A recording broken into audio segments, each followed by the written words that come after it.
리라 아멘. 우리가 지금 함께 묵상하고 있는 이 신명기는 역사적으로 또 지정학적으로 경계에 서 있는 책입니다. 역사적인 관점에서 보면 애굽에서 노예 생활을 하던 이스라엘이 이제 독립국가로 발돋움을 하게 되는 경계에 서 있습니다. 그리고 지정학적으로 보면 가나안으로 입성을 앞둔 경계에 서 있습니다. 바로 이 경계의 성상에 서 있는 지금의 이 이스라엘 백성들에게 가장 필요한 것은 하나님과의 언약 갱신이었습니다.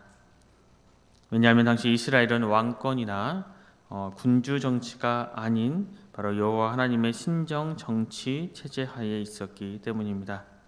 왕권 정치에서 아주 중요한 것이 바로 왕권에 대한 절대적인 복종입니다. 이것처럼 신정 정치에서 가장 중요한 것은 바로 하나님의 권위에 대한 절대적인 복종입니다. 만약 이스라엘이 하나님께 불순종한다면, 하나님의 권위에 순종하지 않는다면 그것은 하나님의 권위에 전면으로 맞서는 것이고 또 하나님을 향한 반란 행위가 되는 것입니다. 이처럼 신명기는 역사적으로나 또 지정학적으로 경계선상에 서 있는 이스라엘이 무엇을 바르게 선택해야 하는지, 무엇이 바른 선택인지를 설명해 주고 있습니다. 오늘 본문은 이스라엘을 아주 죄인으로, 대역 죄인으로 몰아갈 불의한 선택을 하도록 현혹하는 세 부류를 소개하고 있습니다. 먼저 거짓 선지자입니다. 본문 1절에서 2절 말씀을 우리 함께 읽겠습니다. 본문 1절에서 2절 말씀입니다. 너희 중에 선지자나 꿈꾸는 자가 일어나서 이적과 기사를 내게 보이고 그가 내게 말한 그 이적과 기사가 이루어지고 너희가 알지 못하던 다른 신들을 우리가 따라 섬기자고 말할지라도. 선지자와 꿈꾸는 자 이를 오늘날로 설명하면 그 사회 최고 엘리트라고 할 수 있습니다. 아주 큰 지도자이자 아주 저명 인사입니다. 하나님의 말씀을 대언해야 할 선지자가 이적과 기사를 보이면서 하나님이 아닌 다른 신을 섬기자라고 유혹할 것이라고는 어느 누구도 생각하지 못합니다. 이단의 가장 큰 특징은 사람들의 시선을 하나님께로 두는 것이 아니라 바로 자신에게 집중하도록 아주 교묘하게 유혹하는 데 있습니다. 한 손에는 성경을 들고 입으로는 하나님을 따르라 하지 않고 바로 자신을 따르라 이야기합니다. 이단뿐만 아니라 그 누구라도 하나님의 말씀이 아닌 나를 드러내고자 하고 나의 어떤 것을 높이고 내 이름이 높여지고자 할 때에 이단과 같이 하나님의 진노를 피할 수 없을 것입니다. 그런데 오늘 본문에 보면 지도자층의 이러한 행위가 바로 하나님이 나를 향한 시험이라고 말씀합니다. 나를 넘어뜨리기 위한 시험이 아니라 과연 내가 마음을 다하고 뜻을 다하여 하나님을 사랑하는지를 시험하기 위해, 다른 말로 하면 나로 하여금 나를 미혹하는 사람이나 그 현상에 집중하는 것이 아니라 바로 하나님 한 분만을 사랑하도록 하나님께만 집중할 수 있도록 만들기 위해 이 같은 시험을 하신다고 말씀하십니다. 그렇다면 이 경우 어떻게 해야 합니까? 어떻게 이 시험을 통과할 수 있을까요? 오늘 본문 말씀에는 그들의 말을 청종하지 말라 말씀하십니다. 어찌 보면 상당히 간단해 보이고 쉽게 할 수 있을 것 같습니다. 그런데 실제로는 그렇게 간단한 일이 아닙니다. 내 눈앞에서 큰 이적과 큰 기적이 행해지는데 어떻게 그들의 말을 청정하지 않을 수 있을까요? 하지만 아무리 큰 이적과 기사가 우리의 눈앞에 펼쳐진다 할지라도 그것을 추구하는 최종 목표가 하나님이 아니라 바로 그들이 전하는 하나님이 아니라면, 그리고 그들을 스스로 드러내기 위한 것이라면 그들이 전하는 그 말은, 그들이 행하는 그 이적과 그 이적은 전혀 가치가 없는 것이다. 때문에 무리 중에 그들을 제하여 버려라 말씀하고 계십니다. 이스라엘을 현혹하는 두 번째 무리는 바로 우리와 가장 가까운 관계인 내 형제 또는 사랑하는 자녀일 수도 있고 동반자인 아내일 수도 있고 가장 친한 친구일 수도 있다. 본문은 말씀합니다. 6절에서 7절 말씀을 제가 읽겠습니다. 내 어머니 아들 곧 내 형제나 내 자녀나 내 품의 아내나 너와 생명을 함께하는 친구가 가만히 너를 깨어 이르기를 너와 내 조상들이 알지 못하던 다른 신들 곧 내 사방을 둘러싸고 있는 민족 혹 내게서 가깝든지 내게서 멀든지 땅 이 끝에서 저 끝까지 있는 민족의 신들을 우리가 가서 섬기자 할지라도. 이단을 경계해야 하는 이유 중 하나는 바로 그들이 가정을 파괴시킨다는 데 있습니다.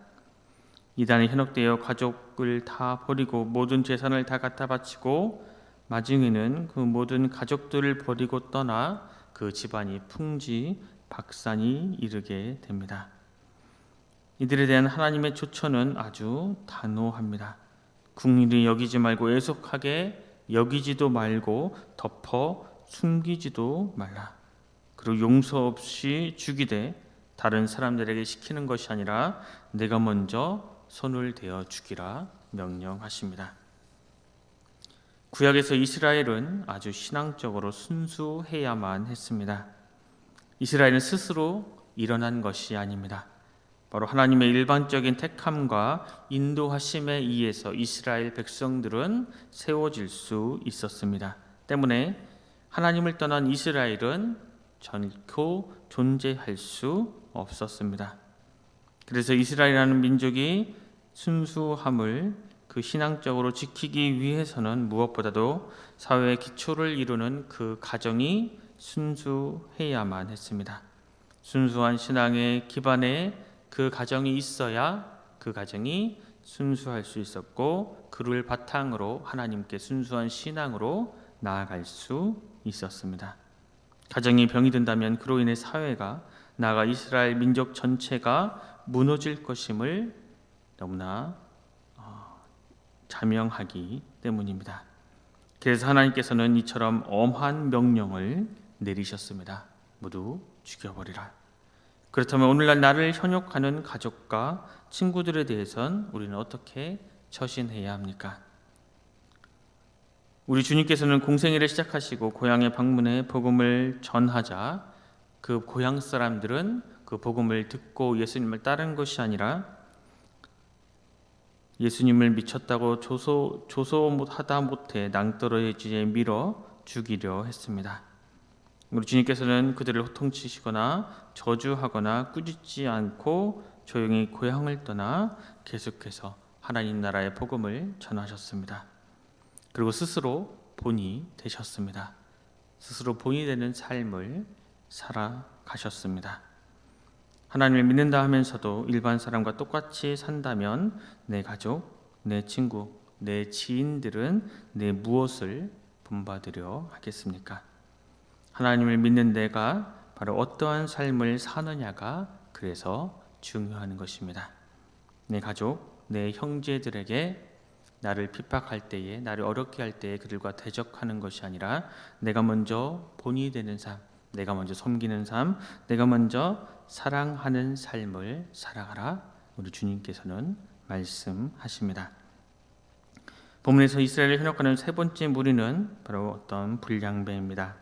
본문 12절 13절 말씀을 제가 읽겠습니다. 내 하나님 여호와께서 내게 주어 거주하게 하시는 한 성읍에 대하여 내게 소문이 들리기를 너희 가운데서 어떤 불량배가 일어나서 그 성읍 주민을 유혹하여 이르기를 너희가 알지 못하던 다른 신들을 우리가 가서 섬기자 한다 하거든. 본문은 불량배가 그냥 동네에 있는 불량배가 아니라 성읍 주민들을 유혹할 만큼 힘이 있는 불량배라고 이야기합니다. 그런데 불량배가 판을 치고 있는 이 성읍은 바로 하나님께서 내게 주신 성읍입니다. 즉 내가 다스리고 있는 성읍에 살고 있는 그 불량배가 이 성읍 사람들을 유혹하고 있다면 이것이 사실인지를 철저하고 신중하게 조사해서 그것이 사실로 판명이 된 경우 그들에 속한 모든 사람을 칼날로 전면하고 빼앗은 모든 탈취물 역시 다 불태워 하나님께 드리고 그 성읍을 없애버리라 말씀하십니다. 나에게 주어진 성읍이 불량배로 말미암아 하나님을 버리고 헛된 우상 숭배에 미혹되었다면 성읍에 속한 모든 것을 멸절하라 하는 이 하나님의 말씀은 그 당사자에게 있어서는 내 생활의 모든 기반을 없애버리는 것이고 수중에 아무것도 없는 무일푼이 된다는 것을 의미합니다. 당사자가 스스로 성읍을 갖게 된 것이 아니라 하나님께서 그에게 성읍을 주셨기에 하나님께서 이렇게 말씀하신다면 그 성읍을 이제 달라, 그 성읍에 있는 모든 것을 다 진멸하라 말씀하신다면 언제든지 그 성읍을 하나님께 드리는 것이 너무나 당연합니다. 하물며 그 성읍에 하나님께서 주신 그 성읍에 악이 창궐한다고 한다면 그 당사자는 제대로 그 성읍을 다스리지 못한 것이기에 바로 자신을 택해야 합니다. 하나님의 영광과 내 개인의 이익이 만날 때에 우리는 개인의 이익을 당연히 포기해야 합니다. 그런데 보통 이 경우 내가 내 개인적인 이익을 더 생각하기 때문에 갈등하게 됩니다. 답은 이미 나와 있지만 내 것을 놓지 않기 위해 하나님께 매일 기도하며 응답해 달라고 어찌 보면 하나님께 떼를 쓰기도 합니다. 그런데 내려놓을 것은 다 내려놓고 내가 마땅히 포기해야 할 것은 포기하면 하나님께서는 우리를 그냥 버려두지 않으십니다. 우리 하나님께서는 그의 진노를 그치시고 너를 긍휼히 여기시고 자비를 토하사 내 조상들에게 맹세하신 같이 너를 번성하게 할 것이다 말씀하고 계십니다. 우리를 현혹시키는 악은 멀리 있는 것이 아닙니다. 우리 가까이 있습니다. 악을 주관하는 자가 지도자일 수도 있고 가장 가까운 가족일 수도 있고 친한 친구일 수도 있습니다. 이때 악에 대한 우리의 태도는 단호해야 합니다. 그러나 악은 미워하고 단호하게 거절하고 그것을 끊어 버리되 사람은 미워하지 말아야 합니다. 또 하나님의 영광을 위해서라면 내 개인적인 이익은 포기할 줄도 알아야 합니다. 이것이 하나님을 온전히 섬기는 것이고 마음과 뜻과 정성을 다하여 하나님의 말씀에 순종하는 삶인 것입니다. 오늘을 살아갈 때에 이렇게 하나님을 경외함으로 하나님께 잘했다 칭찬받는 참 신앙인으로 살아감으로 하나님께도 칭찬받고 사람들에게도 칭찬받으며 또 우리의 삶의 모습을 통해 하나님의 살아계심을 증거하는 순천 온성교회 모든 성도님들이 되시길 간절히 소망합니다. 기도하겠습니다. 하나님, 오늘도 우리에게 새로운 한 날을 주셔서 주님의 말씀을 듣고 또 묵상하며 하루를 시작하게 하시니 감사합니다. 주님, 오늘 하루를 살아갈 때 나를 미혹하는 악으로부터 지켜주시옵소서. 그리고 오직 마음을 다하고 뜻을 다해 하나님을 사랑하며 살아갈 수 있도록 하나님 우리를 인도하여 주시옵소서. 세상의 어떤 것을 의지하면서 세상의 헛된 신들을 섬기는 것이 아니라 오직 하나님을 경외하며 살기를 소원합니다. 우리의 마음 한켠에 품고 있었던 세상의 헛되고 허망한 것을 다 버리게 하시고 오직 주님만을 섬기며 살아갈 수 있도록 은혜를 베풀어 주시옵소서. 하나님의 말씀을 지킬 수 있도록 꼭 붙들어 주시고 하나님의 그 말씀을 매 순간순간 실천하며 살아가며 그 말씀으로 살아내는 복된 하루가 되게 하여 주시옵소서.